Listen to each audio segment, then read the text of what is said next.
हमारे चैनल को सब्सक्राइब जरूर करें। अगर वीडियो अच्छी लगे तो शेयर जरूर करें। सब्सक्राइब के साथ बेल आइकन भी प्रेस करें ताकि आपको हर वीडियो का नोटिफिकेशन मिल सके। इस कहानी के सभी चरित्र काल्पनिक हैं, इनका किसी भी व्यक्ति से कोई संबंध नहीं है।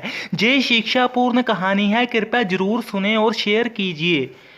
मन की बात कहानी। बंदे का मन कुछ बोल रहा है, दिमाग कुछ बोल रहा है और दिल कुछ बोल रहा है।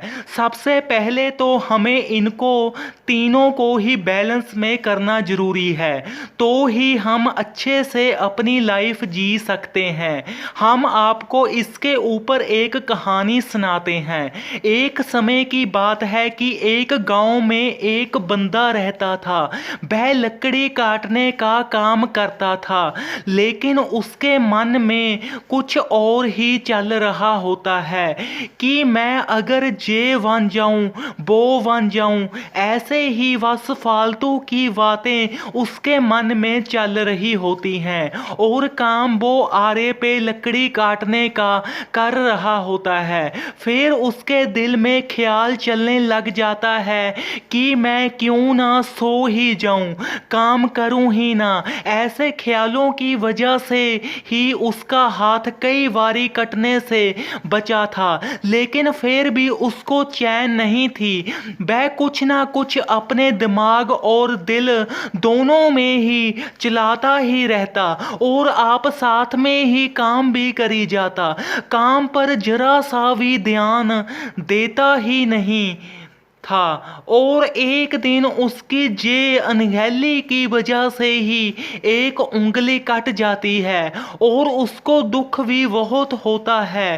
पर कुछ दिनों में ही वह फिर काम पर आ जाता है। उसकी आदत बिल्कुल ही वैसी ही होती है जैसे कि पहले थी, जरा सी भी उसमें चेंज आती ही नहीं है। और फिर उसका दिमाग कहीं और घूमता है, दिल कहीं और, मन कहीं और, साथ में ही वह काम भी कर रहा होता है।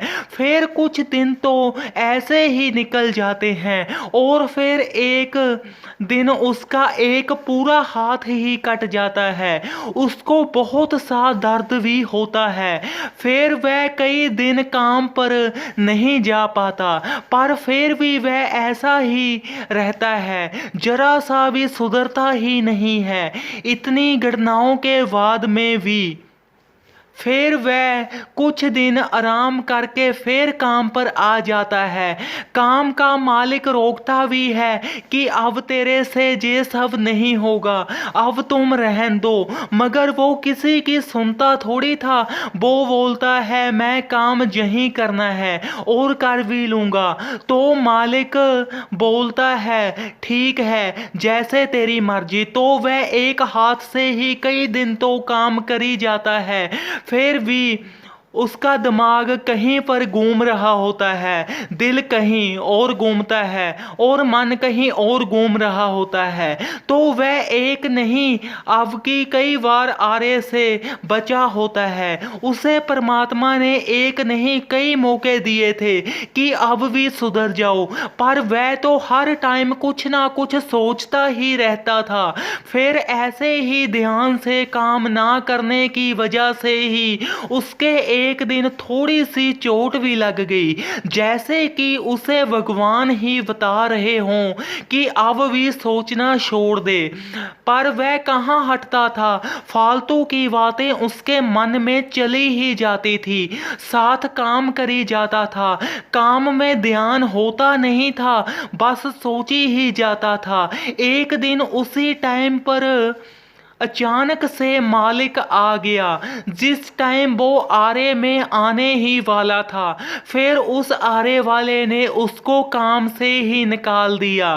फिर वह अगले दिन ही किसी और आरे वाले की दुकान पर गया। कोई भी उसको रखने को तैयार ही नहीं था, हाथ की वजह से ही। तो वह एक ही मिन्नते इतनी करने लग जाता है कि वो उसे काम पर रख लेता है और वह जब काम करना शुरू ही करता है तो अचानक से लाइट ही चली जाती है, जैसे कि उसके रब ने कुछ और सांस लिखे हुए हों। तो जैसे ही लाइट आती है वो आरे को स्टार्ट करता है तो वो सारे का सारा ही आरे की चपेट में आ जाता है और मर जाता है। इस कहानी से हमें ये शिक्षा मिलती है कि कोई भी काम करने से पहले अपने मन, दिल और दिमाग का संतुलन बनाकर ही हमें आगे बढ़ना चाहिए। और अगर हमें वो काम करने का कोई मन नहीं कर रहा तो ना करो वो काम, जहाँ अगर करने का भी लग गए तो बीच में से छोड़ दो, कोई और काम कर लो जो अच्छा लगता है। अगर इस कहानी का बंदा अकेले ही अपने काम पर ही ध्यान देता और फालतू की बातों को दिल दिमाग मन से निकाल देता जो हो ही नहीं सकता, उसे सोचने का भी क्या फायदा, और काम पर ही ध्यान दे जो कि हम इस समय कर रहे हैं। धन्यवाद। इस कहानी को ज़्यादा से ज़्यादा शेयर करें। ये शिक्षापूर्ण कहानी है, कृपया सभी लोगों के पास पहुंचाएं। और अगर चैनल पर आप नए हो तो चैनल को सब्सक्राइब जरूर करें। धन्यवाद।